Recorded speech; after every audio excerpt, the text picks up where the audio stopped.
everybody and welcome to the video. Today I'm going to be showing you how to edit Adobe PDF files for completely free.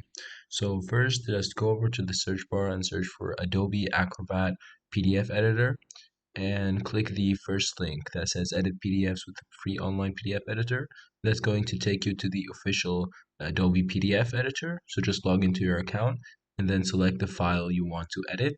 So I have a book in PDF, and what if I want to like answer in that book or something, and I can't usually do that with the built-in PDF editor I have.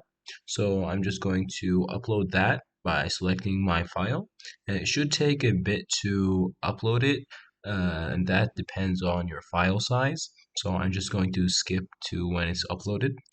And here we have it. We can see all the pages of the book. You can scroll down and like find something. If you want like a specific page, you can like annotate, you can draw things, you can type like to add onto the pages, you can highlight certain things, you can add a signature, you can do a whole lot of stuff. This editor has a lot of features, but you can just use the basic draw tool for like most things. And that's it. That's basically how you edit PDFs for completely free. I hope you found this video useful, and I'll see you in the next one.